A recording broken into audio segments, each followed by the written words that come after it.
আসসালামু আলাইকুম, hello everyone, welcome to my new blog and welcome to my beautiful life.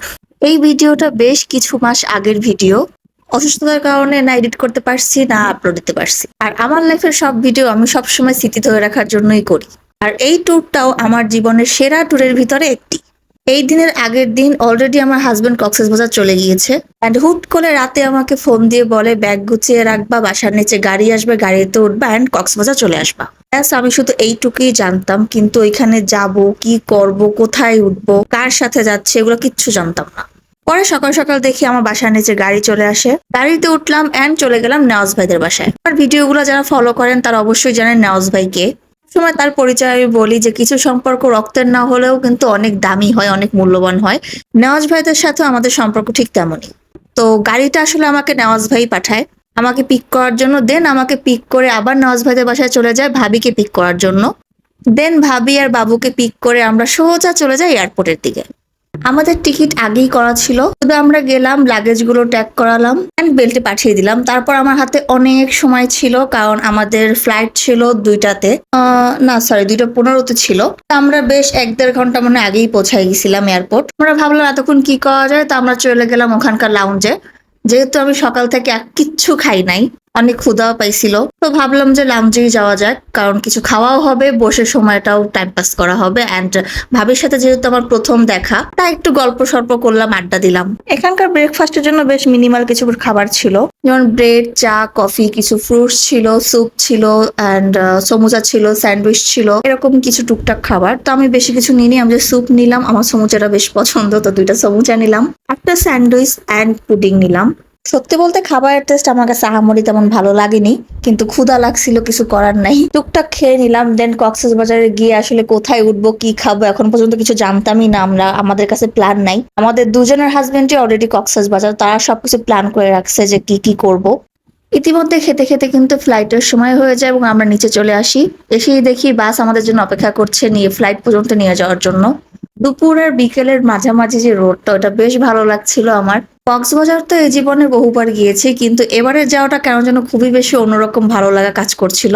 সব থেকে বেশি এটা ভেবে ভালো লাগছিল যে এখানে সব পছন্দের মানুষগুলো আছে এবং তাদের সাথে জম্পেশ আড্ডা দেওয়া হবে। তো ফ্লাইটে উঠেই বরাবরের মতো আমি আমার পছন্দের উইন্ডো সিটটা পেয়ে যাই, কিন্তু দুর্ভাগ্যবশত উইন্ডো সিটের উইন্ডোর অবস্থা খুবই খারাপ। ছিলাম উড়বো, উড়তে উড়তে কিছু সুন্দর ফুটেজ নিব, রিল বানাবো, কিন্তু এরকম উইন্ডো দেখে একদমই ইচ্ছা করছিল না। কি হয়তো একটু পরিষ্কার করে রাখলে। যাক্কা, কিছুক্ষণের মধ্যেই আমার কান টান সব বন্ধ হয়ে গেছিল। এরকমটা মনে হয় সবারই হয় না, একদম মানে একটা শব্দ আসে কানের ভিতরে। অনেকদিন পর আকাশে উড়ে বেড়াচ্ছিলাম, বেশ ভালোই লাগছিল। বেশ ভালোই লাগে আকাশে উঠতে উঠতে নিচের জমিনের বিরাট বিরাট জিনিসগুলোকে একদম ক্ষুদ্র ক্ষুদ্র ভাবে দেখতে। যখন আমি ফ্লাই করি আমি একটা জিনিস ভাবি যে আমি যখন নিচে থাকি এবং আকাশ থেকে কোনো প্লেন যায়, আমি বরাবরই তাকাই থাকি, আমার বেশ ভালো লাগে। আর আমার সব থেকে বেশি ভালো লাগে রাতের আকাশে প্লেন দেখতে। তো আমি যখন ফ্লাই করি তখন কি অনেকেই নিচ থেকে তাকাই তাকাই দেখে যে একটা প্লেন যাচ্ছে? আমার মতো রাতের আকাশে প্লেন দেখতে কে কে বেশি পছন্দ করেন অবশ্যই কমেন্ট সেকশনে জানাবেন। তো যেতে যেতে পথে আমাদের খাবারও দিয়ে দিল, একটা স্যান্ডউইচ, একটা বিস্কুট অ্যান্ড পানি। তো ব্রেকফাস্ট করেই উঠছিলাম, তো আমার ক্ষুধা একদমই ছিল না, তাই আমি খাবারটা ব্যাগেই রেখে দিয়েছিলাম। ফ্লাইটে তো একদমই সময় কাটছিল না, শুধু বারবার মনে হচ্ছিল কখন পৌঁছাবো কখন পৌঁছাবো। ঢাকা থেকে কক্সবাজার বাসে গেলে তো আনুমানিক 10 থেকে 12 ঘন্টা সময় লেগে যায়, কিন্তু এই আকাশপথে গেলে একটা সুবিধা আছে, খুব দ্রুত যাওয়া যায়, 1 ঘন্টারও কম বেশি সময় লাগে। আই থিঙ্ক 40-45 মিনিটের মতো সময় লাগে।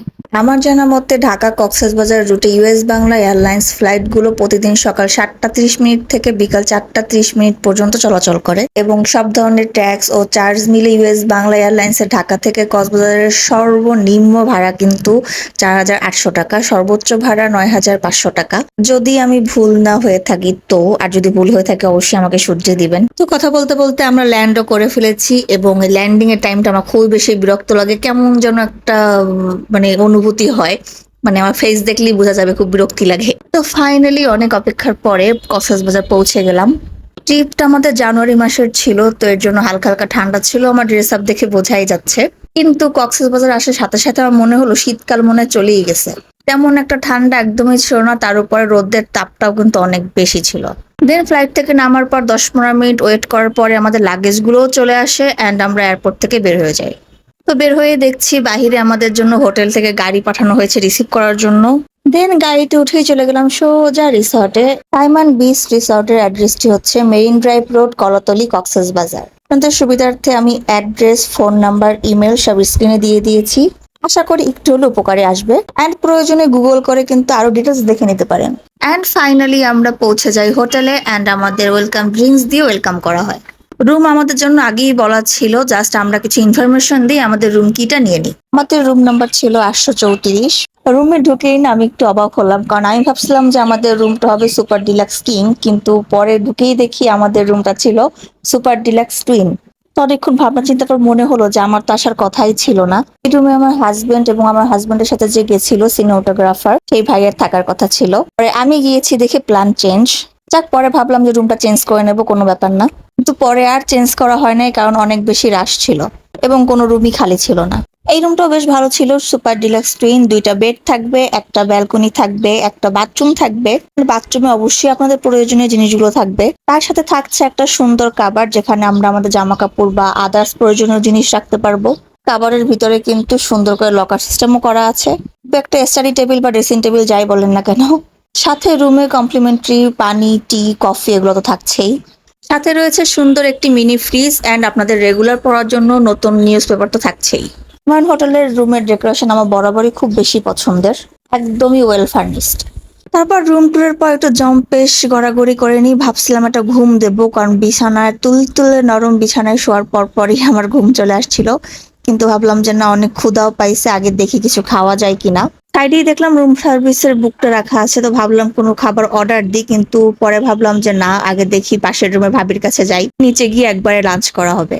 কিন্তু আমার ক্ষুধাও লাগছিল অনেক। পরে মনে পড়লো ফ্লাইট থেকে যে স্যান্ডউইচটা দিয়েছে ওটা খাই, তারপরে ফ্রেশ হই। কিন্তু ফ্লাইটের এই স্যান্ডউইচটা খুবই বেশি টেস্টলেস ছিল, আমার একদমই ভালো লাগেনি। যদিও ফ্লাইটের জন্য এটা পারফেক্ট, কিন্তু জমিনে বসে এই স্যান্ডউইচের মজা পাওয়া যায় না, খুবই বাজে ছিল।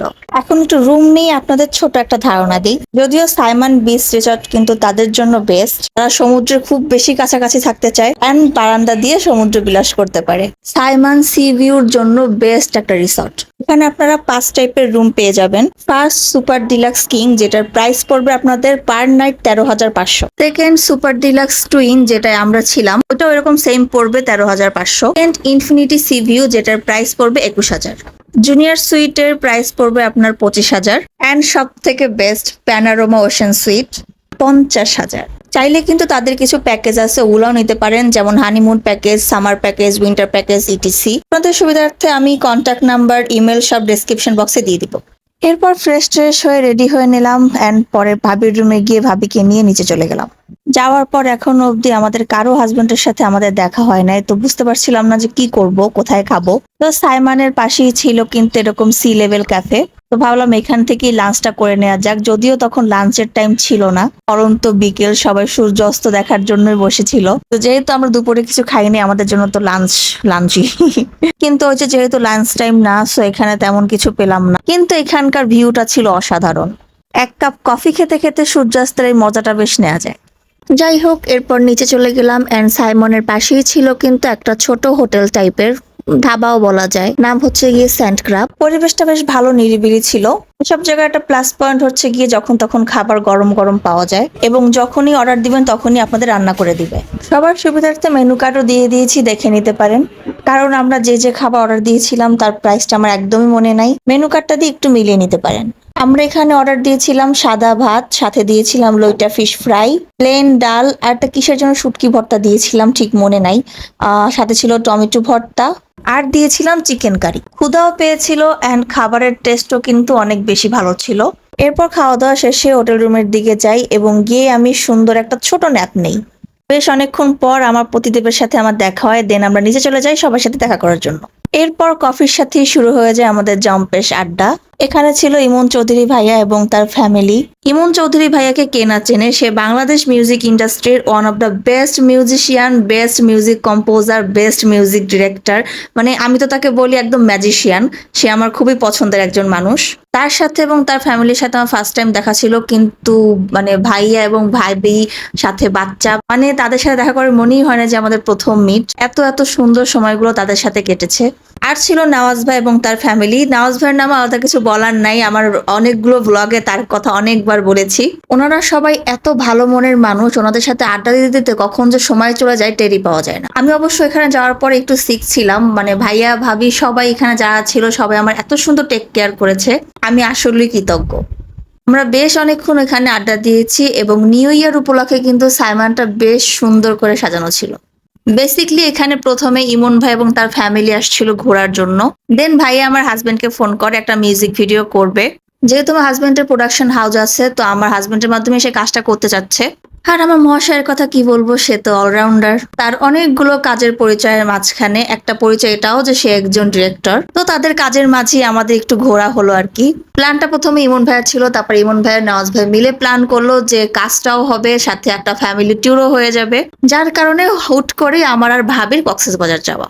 আড্ডা দিতে দিতে বেশ রাত হয়ে যায় এবং ডিনারের টাইমও হয়ে আসছিল, তো আমরা হাঁটতে হাঁটতে চলে গেলাম শালিক রেস্টুরেন্টে। কক্সবাজারের কিন্তু অনেকগুলো রেস্টুরেন্টের ভিতরে এই শালিক রেস্টুরেন্টও কিন্তু অনেক বেশি নাম করা, এন্ড খাবারের মান এবং টেস্টও কিন্তু অনেক ভালো। তার সাথে জায়গাটাও বেশ বড় এবং ভিতরে বসার মতো স্পেসটাও অনেক বেশি, বেশ সুন্দর করে ডেকোরেট করা, ছবি তোলার জন্য কিন্তু বেশ সুন্দর পরিবেশ। এরপর আমরা টেবিলে বসি এন্ড কি কি খাবার খাবো ডিসাইড করছিলাম। তো আমরা লেডিসটা ভিতরেই ছিলাম, বেটারা চলে গেল বাইরে মাছ দেখার জন্য যে কি মাছ অর্ডার দেওয়া যায়। এখানে রূপচাঁদা মাছের সাথে আরো 2-3 টাইপের মাছ ছিল। যেহেতু ভিডিওটা আমি করিনি, তাই আমি দেখা বুঝতেও পারতেছি না যে এখানে কি কি মাছ আছে এবং প্রাইস কেমন। উফ, কিছু কিছু রেস্টুরেন্টের এই সার্ভিসটা আমার কাছে বেশ ভালো লাগে। লেবু কুসুম পানিতে সুন্দর করে হাতটা পরিষ্কার করা। এইখানে যে কি কি খাবার নিয়েছিলাম আল্লাহ মালুম, একদমই মনে নাই, অনেক মাস আগের কথা যেহেতু। 3 টাইপের ভর্তা তো ছিল, আলু ভর্তা, বেগুন ভর্তা, একটা মেবি শুটকি ভর্তা টাইপের কিছুটা ছিল। সাথে ছিল পাহাড়ি মুরগি, 2টা মনে হয় মুরগি রোস্টও ছিল কিনা ঠিক খেয়াল নাই। প্লেন ডাল তো মাস্ট, সাথে লইটা মাছও একদম ফিক্সড, মানে কক্সবাজার গেলে লইটা মাছ ফ্রাই আর প্লেন ডাল এই 2টা মিস করা একদমই উচিত না। আর নিয়েছিলাম একটা বড় লাক্ষা মাছ, যেটার ওজন হবে আনুমানিক 1 থেকে 1.5 কেজির মতো, অ্যান্ড ওটার প্রাইসটা মেবি 1900 টাকার মতো পড়ছিল।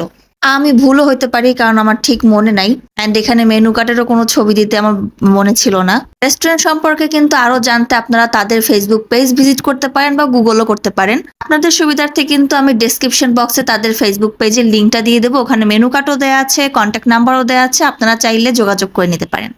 এরপর খাওয়া দাওয়া শেষ করে চলে যাচ্ছিলাম হোটেলের দিকে, কিন্তু ভাবলাম যে আমরা এখন কেউই রুমে যাব না, এখন সবাই যাব বিচ সাইডে বনফায়ার করব।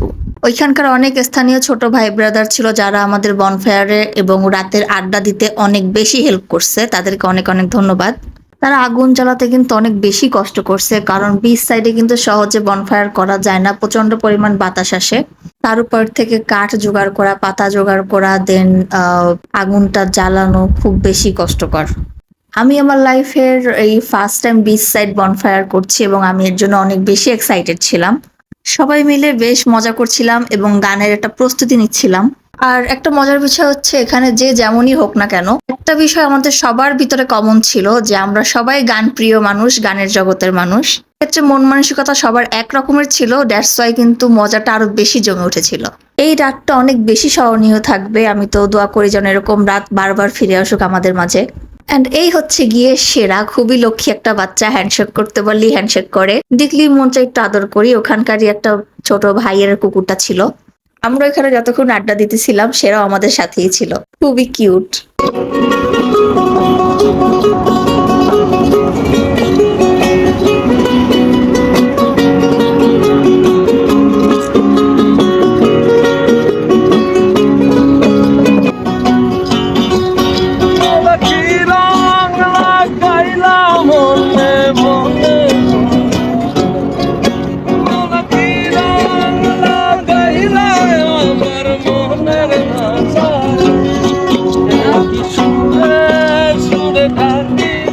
তো এভাবেই শুরু হয়ে গেল আমাদের গানের আড্ডা এবং বেশ কিছুক্ষণ এরকম চলছিল। এবং শুরুতে যে গানটা গাচ্ছিল সেটা নওয়াজ ভাই গাচ্ছিল, ভাইয়ের কণ্ঠ কিন্তু খুবই সুন্দর।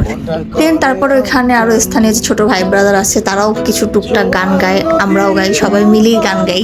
আর এই পর্যায়ে একদম শেষের দিকে যে গানটা ভাইয়া গাচ্ছিল, ইমন চৌধুরী ভাইয়া, এটা এখানে আমাদের সবার পছন্দের গান, সবার রিকোয়েস্টই ভাইয়া গানটা গাচ্ছিল এবং আমরা সবাই মুগ্ধ হয়ে শুনতেছিলাম। এই গানটার সাথে আমাদের চারজনারই কোনো না কোনো স্মৃতির মুহূর্তটা ছিল। গানটা বেশ বড় ছিল, তাই এখানে দেওয়া সম্ভব না। আমি গানটা আলাদা করে ইউটিউবে সার্চছি, লিংক আমি দিয়ে দিব, ভালো লাগলে অবশ্যই দেখে নিতে পারেন। ইমন ভাইয়ের ভাবির জুটি একদম মাশাল্লাহ, মানে ভাইয়া যখন গান করে ভাবি একদম মুগ্ধ চোখে ভাইয়ার দিকে তাকাই থাকে। খুবই ভালো লাগে ওই দৃশ্যটা দেখতে, মাশাল্লাহ, নজর না লাগুক। এই তো ওদিকের মতো গানের আড্ডা অব্দি ছিল। দেন আমরা চলে যাই যে যার রুমে। এরপর রুমে গিয়েই আমি সবার আগে গরম গরম একটু শাওয়ার নেই, যেন ঘুমটা একটু ভালো হয়। ও হ্যাঁ, এই সুন্দর গিফটটা কিন্তু আমাকে ইমন ভাইয়ের ওয়াইফ গিফট করে, নিপা ভাবি। অনেক অনেক ধন্যবাদ ভাবিকে। এরপর ওদিনকের মতো ঘুমিয়ে গিয়েছিলাম, শুভরাত্রি। এরপর পরদিন সকালে আমার ঘুমটা কেন যেন সকাল সকাল ভেঙে যায়, কিন্তু বাকি সবাই কিন্তু ঘুম ছিল, তাই কাউকে আর কল দিয়ে ডিস্টার্ব করি নাই। যে যার রুমে আরামসে ঘুমাচ্ছে, কারণ গত রাতে কিন্তু অনেক বেশি রাত পর্যন্ত আড্ডা দেওয়া হয়েছিল। ওটাকে রাতও না, ওটাকে ভোর বলা যায়। তো ভাবলাম যে যেহেতু ঘুম ভেঙেই গেছে, তাহলে সকালে ব্রেকফাস্টটা করে ফেলি, যেহেতু ব্রেকফাস্টটা আমাদের কমপ্লিমেন্টারি ছিল। টুকটাক আইটেম কিন্তু বেশ ভালোই ছিল, ভাত থেকে শুরু করে পরোটা, রুটি, মানে সব রকমের খাবারই ছিল, যে যেটা খায়। তো আমি ওইটা ঘুরে ঘুরে সব আগে দেখছিলাম যে কি খাওয়া যায়, যেহেতু সকাল সকাল কিন্তু বেশি ভারী খাবার খাইতে ইচ্ছা করে না। তো আমি শুধু নিয়েছিলাম পরোটা, সবজি, একটা চিজ অমলেট বানিয়ে নিয়েছিলাম ওখান থেকে, সাথে একটা জুস আর মেবি ম্যাকারনি খেয়েছিলাম। প্রথমে একা একাই খাচ্ছিলাম, পরে আমার হাজবেন্ড আসলো, আমার সাথে জয়েন করলো। দেন তার একটু পর দেখলাম জীবন ভাইয়েরা চলে আসছে। তো এভাবেই গল্প দিতে দিতে আমরা ব্রেকফাস্টটাও কমপ্লিট করলাম। ব্রেকফাস্ট করে এসে আমি রুমে এসে আরেকটু রেস্ট নেই, কিন্তু আমার হাজবেন্ড এবং ইমন ভাইয়া, নওয়াজ ভাইয়া তারা চলে যায় শুটিং এর উদ্দেশ্যে। তারপর দুপুর হয়ে যায়, আমি আবার রেডি হয়ে চলে আসি, ভাবিদের সাথে দেখা করি এবং সবাই মিলে চলে যাই লাঞ্চ করতে। ভাবছিলাম লাঞ্চ করতে বাইরে যাব না, সাইমনের ভিতরেই লাঞ্চটা করে ফেলবো। তো এখানে খাবার অর্ডার দিয়েছিলাম fried rice, salted vegetable, chicken fry, আর মেবি দিয়েছিলাম বিফ সিজলিং। দেন খাওয়া দাওয়া শেষ করে বেশ বিকালের দিকে আমরা গাড়ি করে চলে যাই আমাদের প্রতিদেবদের কাছে, যেখানে তারা শুটিং করছে। যাওয়ার পথের এই রাস্তাগুলো এত বেশি সুন্দর, মানে আমি বলবো যে এইসব জায়গায় গাড়ি নিয়ে না ঘুরে না অটো নিয়ে ঘোরা উচিত। যখন তখন যেখানে খুশি থামা যায়, ছবি তোলা যায়, কিন্তু আমাদের সেই সময়টাও ছিল না, সেই উপায়টাও ছিল না। যাওয়ার পথে আমরা তিনজন বেশ মজা করছিলাম এবং এই সুন্দর পরিবেশটা উপভোগ করছিলাম। কই কই দিয়ে যেন কই কই যাচ্ছিলাম, মানে মেরিন ড্রাইভ, বিনানি বিচ হয়ে কই কই যেন যাচ্ছিলাম। তারপরে হঠাৎ করে দেখা মূল একটা লেক, এই লেকটার নাম হচ্ছে গিয়ে রিজু লেক। সময় থাকলে এখানে একটু নামতাম, কিন্তু আমাদের হাতে সময় ছিল না, আমাদের শুটিং স্পটে যেতে হবে। বেশ সন্ধ্যাও হয়ে আসছিল, কিন্তু আমরা গাড়িতে বসে প্ল্যান করছিলাম যে যদি হাতে সময় থাকে তাহলে একদিন আমরা এখানে রিজু লেকে আসবো, বোট নিয়ে একটু ভ্রমণ করব। কিন্তু পরবর্তীতে সেটা আর হয় নাই। দেন আমরা সোজা চলে আসি পাটুয়ার টেকে। এখানে আসা মাত্র একটা ছোট্ট পিচ্চি আমাকে এই মাথার ফুলটা দেয়। তো ভাবলাম একটু পরে রং ঢং করা যাক। বীজটা বেশ মোটামুটি শান্তই ছিল, মানে বেশ নিরিবিলি ছিল, এবং শুটিং এর জন্য তাদের এমনই একটা স্পট দরকার ছিল। এইখানটাতে অলরেডি শুটিং এর কাজ চলছে। কোন ভাইয়ের শুট অলরেডি ওদিনকের মতো শেষ হয়ে গিয়েছিল, তো এখন শুট চলতেছিল নওয়াজ ভাইয়ের একটা গানের, এবং এই গানের মিউজিক ভিডিওতে ভাইয়া ভাবি দুজনেই থাকছে, তো তারা দুজনেই এখানে শুট করছে। এদিকটাতে ইমন ভাইয়া এন্ড ভাবি নিজেদের মতো টাইম স্পেন্ড করছে, আর এদিকটাতে বাচ্চা দুইটা লক্ষ্মী ছেলে মেয়ের মতো খেলছে, আমিও তাদের খেলা দেখছি। এদের সাথে পরিচয় করাই, নকশি হচ্ছে গিয়ে ইমন ভাইয়ার মেয়ে, খুবই লক্ষ্মী একটা বাচ্চা মাশাল্লাহ। জুহের হচ্ছে গিয়ে নওয়াজ ভাইয়ের ছেলে, এও খুব বেশি লক্ষ্মী মাশাল্লাহ। তো ওরা নিজেদের মতোই খেলছে, আমিও আমার মতো টাইম স্পেন্ড করছি, কিছু ফটোশুট করতেছিলাম, কিছু ভিডিও নিচ্ছিলাম। এই তো সমুদ্রে সন্ধ্যা নামার আগে পরন্ত বিকেলের এই সূর্যটা আমার এত বেশি পছন্দের। এখানটাতে যদি একাও টাইম স্পেন্ড করা হয় তাহলে মন খারাপের কোনো চান্স নাই। এখানে শিমুল ভাই আমাকে বেশ কয়েকটা পিকচার ক্লিক করে দেয়, ছবিগুলো অনেক অনেক বেশি সুন্দর আসছিল। ভাই একটা ফটোগ্রাফি পেজও আছে, এল আর্ট এক্সপোজার। ভাইয়ার ফেসবুক পেজের লিঙ্কটাও কিন্তু ডেসক্রিপশন বক্সে পেয়ে যাবেন, খুবই সুন্দর এবং অসাধারণ ছবি তুলে ভাইয়া। এরপর সন্ধ্যা হয়ে আসলো এবং হঠাৎ করে চোখে পড়লো আনারকলি ফল। এটা কক্সবাজারে খুবই ফেমাস, এটাকে আমরা অনেকে প্যাশন ফ্রুট নামে চিনি। আমি এই ফলটা জীবনে ফার্স্ট টাইম 2019 সালে কক্সবাজারেই খাই। তখন দামটা অনেক কম ছিল এবং সচরাচর এটা পাওয়াই যাইতো কক্সবাজারে, কিন্তু এখন দামটা অনেক বেশি বাড়ানো, মানে এক পিসের দাম আপনার 80 টাকা, 100 টাকা, 60 টাকা এরকম পড়ে যায়। এবং এটা নাকি সহজে এখন আর পাওয়াও যায় না তেমন একটা। মিষ্টি টক সব মিলিয়ে এই ফলটা না আমার কাছে লবণ মরিচ দিয়ে কি সুন্দর করে যে বানিয়ে দেয়, খুব বেশি ভালো লাগে খেতে। অ্যান্ড আমি বলবো কক্সবাজারে যারাই যাবেন, এই ফলটার দাম যতই হোক না কেন, 100 টাকা বা 80 টাকা, 60 টাকা, এই ফলটাকেও মিস করেন না। বাট একটু ফলটা ভালো করে দেখে, পাকা কিনা একটু দেখে তারপরে খাবেন, কাঁচা হলে এটা খেতে একদমই ভালো লাগবে না। যদিও এখন এই প্যাশন ফ্রুটটা সব জায়গায় এখন পাওয়াই যায়, তাও কক্সবাজারে গিয়ে খাওয়াটা না একটু অন্যরকম ভালো লাগা কাজ করে। এরপর শুটিংও শেষ হয়ে গেল এবং আমরা সবাই মিলে চলে গেলাম আবারও হোটেলের দিকে। হোটেলে এসে একটু রেস্ট নিয়ে চেঞ্জ করে আবারও বের হয়ে পড়ি আমরা বার্মিজ মার্কেটগুলো ভ্রমণের উদ্দেশ্যে। কক্সবাজার যাবো আর ওখানকার বার্মিজ মার্কেটগুলো ভিজিট করবো না তা তো একদমই হয় না। তো প্রথমেই আমরা চলে গিয়েছিলাম সুগন্ধা বিচে। এখানে বেশ মানে জমজমাট ছিল না, কিছু কিছু দোকান বন্ধ ছিল, কিছু ঘর সাজানোর জিনিস ছিল, আচার ছিল। তা আমরা কিছু আচার ডিসাইড করে রাখছিলাম যে এখান থেকে আচার কিনে নেব। ওদিন হয়তো কিছু আচার কিনেছিলাম, পরে আবার বাকিটা কিনেছিলাম। কক্সবাজারের বার্মিজ আচার তো বেস্ট, বাট একটু দেখে শুনে বুঝে তারপরে কেনা উচিত, অনেক ডুপ্লিকেটও কিন্তু পাওয়া যায়।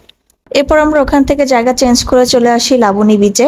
এখানটা তো বেশ বড় বার্মিজ মার্কেট আছে, এটাও বেশ নিরিবিলি ছিল, তেমন জমজমাট ছিল না, কিন্তু এখানে ঘর সাজানোর জিনিস এবং সাজসজ্জার জিনিস অনেক বেশি ছিল। অ্যান্ড এত এত সুন্দর ছিল, মানে যেইটা দেখি ওইটাই মনে হয় কি কিনা নিয়ে আসি। এখানে কিন্তু অরিজিনাল মুক্তার সেটও পাওয়া যায়, কিন্তু যারা মুক্তা চেনে না তাদের জন্য এখানে কেনাকাটা করা একদম লস, কারণ এখানে ডুপ্লিকেট মুক্তা অরিজিনাল বলে চালিয়ে দেয়। যাদের মুক্তার বিষয়ে খুব ভালো ধারণা আছে তারাই আসলে মুক্তা কেনাকাটা করে এখানে মজা পাবে। যেমন আমাদের ইমন ভাইয়ের ওয়াইফ নিপা ভাবি, খুব ভালো এগুলা বোঝে, যেটা বুঝলাম। সে অনেকগুলো মুক্তার সেট কিনছে। সে আমাকে যে সেটটা গিফট করছে ওটা কিন্তু অরিজিনাল মুক্তারই ছিল। তো এখানে সবাই যে যার মতো কেনাকাটা করছে। আর এখানে আমি আরেকটা গিফট পাই, আমাকে নওয়াজ ভাইয়ের ওয়াইফ রামিসা ভাবি সেও একটা সেট গিফট করে। যদিও এটা এখানে দেখাই নাই, একটু পরে দেখাচ্ছি। আমি গলায় পরে বেরোইছিলাম এবং এটা পরে অনেকগুলো ছবিও তুলেছি। খুবই সুন্দর ছিল সেটটা, অনেক অনেক ধন্যবাদ ভাবিকে সেটটা, এত সুন্দর সেটটা গিফট করার জন্য। এরপর সবাই আবার হোটেল রুমের দিকে চলে যাই এবং ফ্রেশ হয়ে আবারও নিচে নেমে আসি। অ্যান্ড সবাই মিলে হাঁটতে হাঁটতে আবারও চলে যাই ডিনার করার জন্য শালিক রেস্টুরেন্টে। ওদিনকেও বেশ অনেক টাইপের মাছ ছিল, চিংড়ি মাছ ছিল, স্কুইড ছিল, কিন্তু আমরা ডিসাইড করছিলাম যে আসলে আজকে কি খাওয়া যায়। প্রতিদিন এক জিনিস খেতে তার ভালো লাগে না। তো এখানে সবাই খাবার ডিসাইড করছিল এবং আমি এখানে কিছু রিল বানাচ্ছিলাম। দেন ভাবলাম যে ভিতরে গিয়ে একটু রেস্টুরেন্টটা দেখি আর আশেপাশটা একটু ঘুরে দেখি, সাথে এখানে একটা ছবি তোলার জায়গাও আছে, ওইখানে গিয়ে কিছু পিকচার ক্লিক করি। তারপর সবাই মিলে টেবিলে বসে পড়লাম। আমাদের খাবার অলরেডি অর্ডার দিয়ে দিয়েছি। ভাই রে ভাই, অনেক বেশি ক্ষুধা পেয়ে গেছিল আমার। কি অর্ডার দিয়েছিলাম, বেগুন ভর্তা, তারপরে আলু ভর্তা, শুটকি ভর্তা, টমেটো ভর্তা, প্লেন ডাল, সালাদ, লইটা মাছ তো মাস্ট। সাথে আজকে দিয়েছিলাম মুরগি তো দিয়েছিলাম, সাথে দিয়েছিলাম গিয়ে রূপচাঁদা মাছ ফ্রাই। এই ছিল আজকের খাবারের মেনুতে। শালিক রেস্টুরেন্টে ঢোকা মাত্র এই সাইডের এই ভিউটা আমার বেশ পছন্দের। একটা জুস বারের মতো সাজানো, সাথে বিভিন্ন টাইপের গাছও ছিল, মানে দেখতে খুব সুন্দর লাগতেছিল।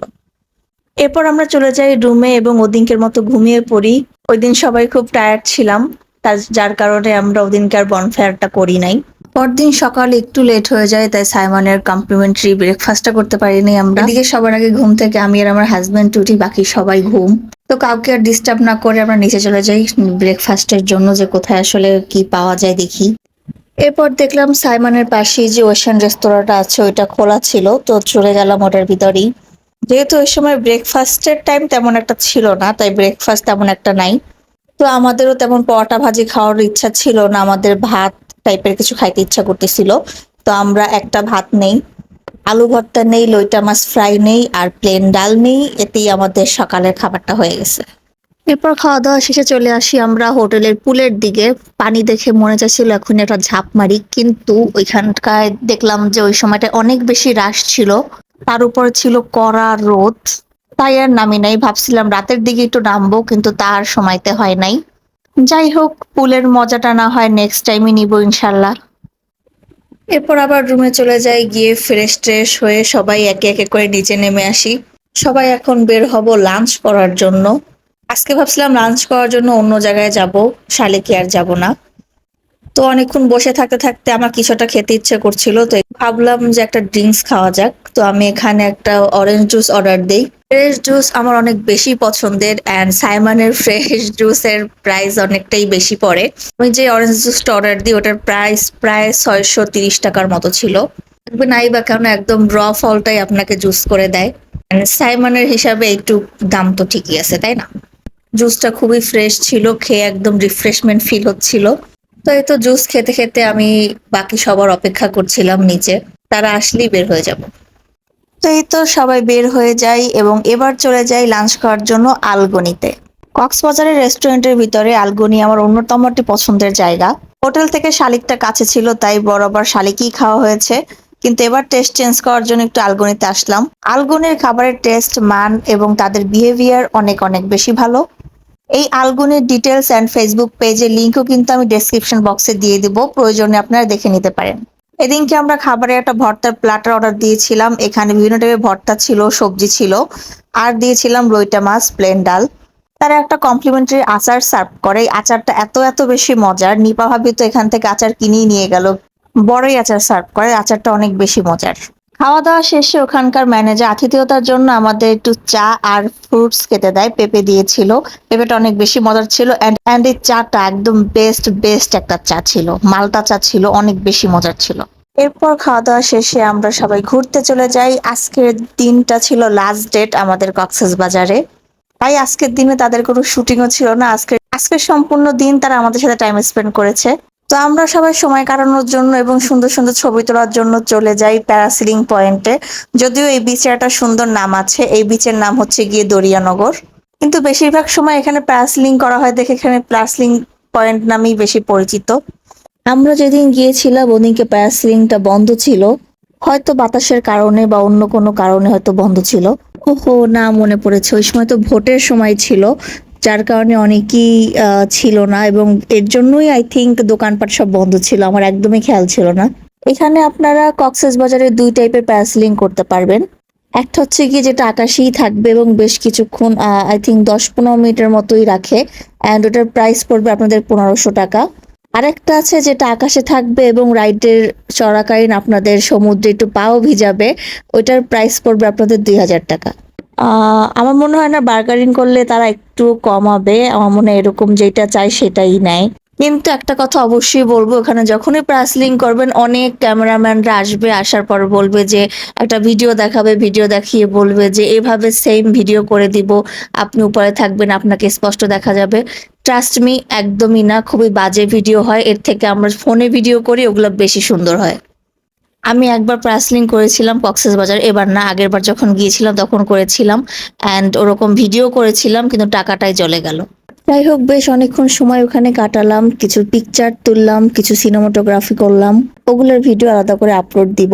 তারপর চলে গেলাম সবাই রুমে রেস্ট নিচ্ছে, কিন্তু আমি আর আমার হাজবেন্ড ভাবলাম যে রেস্ট নিয়ে লাভ নাই, চলো দুজনে মিলে একটু ঘুরে আসি। তো আমরা দুজন মিলে চলে যাই সুগন্ধা বিচের দিকে। এখানে যে ডিম পাওয়া যায়, ডিমটা বেশ মজাদার। প্রথমে আমি ডিমের অমলেট নিই, তারপরে ভাবলাম যে আরেকটা ডিম খাবো, দেন একটা ডিম সেদ্ধ নিই। সেদ্ধ ডিমটা একদম মনের মতো। সেদ্ধ ডিমের ভিতরে ধনিয়া পাতা, তারপরে পেঁয়াজ, সরিষার তেল, লবণ দিয়ে যে একটা জিনিস তৈরি করে দেয়, ওটা বেশ মজার খেতে। আর এটা অবশ্য হাঁসের ডিম দিয়েই বেশি মজার। আর এখন তো ডিমের এই রেসিপিটা বেশ ট্রেন্ডিং আছে, তেঁতুলের চাটনির সাথে খায়।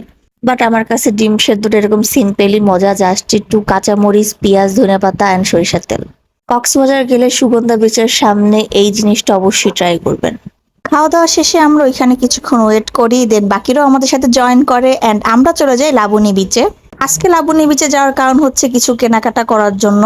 যদিও আমার কিছু কেনাকাটা করার ইচ্ছা ছিল না, কারণ আমি তেমন প্রস্তুতি নিয়েই যাইনি এখানে। বাকি ভাবিরা কিছু টুকটাক কেনাকাটা করবে, কিন্তু একটা সেট দেখে আমার কেন যেন মনে হলো যে এই সেটটা আমার নিতেই হবে, মানে খুবই ভালো লাগছিল এই সেটটা।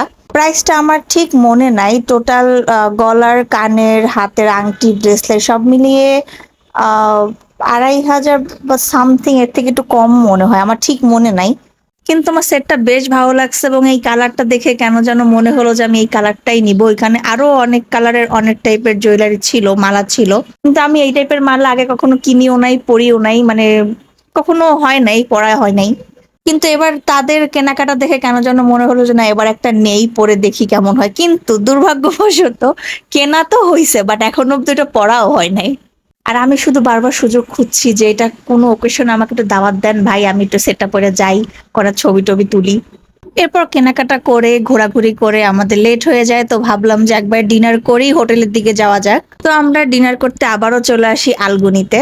এবার ওরকম সেম প্লেন ডাল, লইটা ফিশ অ্যান্ড একটা ভর্তা প্লাটার নিই। ভর্তা সেমই ছিল, দুই একটা আইটেম হয়তো একটু কম বেশি ছিল। তো আমার বেশ আগে আগেই খাওয়া শেষ হয়ে যায়, তো আমি উঠে একটু রেস্ট নেই। ওইখানে একটা জায়গা ছিল, আমি ভাবলাম যে একটুখানি শুয়ে থাকি, কেন যেন খুব খারাপ লাগতেছিল। পরে দেখলাম ডোরেমন। ডোরেমন আমার সব থেকে ফেভারিট একটা কার্টুন, অ্যান্ড ওটা নিয়ে কিছুক্ষণ রং ঢং টং করলাম। আমার মতো ডোরেমন কে কে পছন্দ করেন অবশ্যই কমেন্ট সেকশনে জানাবেন। এরপর সবাই রুমে চলে আসি এবং রুমেই এসে ঝটপট করে আমরা সবাই চেঞ্জ করে ফ্রেশ হয়ে আবারও চলে যাই বিচ সাইডে বনফায়ার করার জন্য। আজকে যতই ক্লান্তি লাগুক, আজকের বনফায়ার তো মিস করা যাবেই না, কারণ আজকে আমাদের লাস্ট ডেট এবং আমরা সবাই চাচ্ছিলাম এই লাস্ট ডেটে অনেক সুন্দরভাবে এনজয় করার জন্য। লাস্ট ডেটে অনেক বেশি মজা হয়, অনেক বেশি গানও হয়। গানগুলো আমি এই মুহূর্তে এখানে দিচ্ছি না, কারণ অলরেডি আমার ব্লগ অনেক বড় হয়ে গিয়েছে, মিনি ব্লগ এখন লং ব্লগ হয়ে গেছে। আমাদের যে সিনেমাটোগ্রাফার ভাইয়া ছিল বুলবুল ভাইয়া, সেগুলো সব শুট নিয়েছে, এগুলো আস্তে আস্তে করে আপলোড দিব গানগুলো। দ্য ক্রেভিং ট্রাভেলার্স এর সাথে থাকলেই কিন্তু ভিডিওগুলো দেখতে পাবেন। এরপর রুমে এসে শাওয়ার নিয়ে জম্পেশ একটা ঘুম দেই। এরপর পরদিন সকালে একদম রেডি আমরা চলে যাওয়ার জন্য। মনটা বেশ খারাপ ছিল যে খুব তাড়াতাড়ি এই কয়টা দিন চলে গেল। ব্যাপার না, ভালো সময় খুব তাড়াতাড়ি কেটে যায়। যাই হোক, তারপর আমরা সবাই নিচে চলে আসি চেক আউটের জন্য।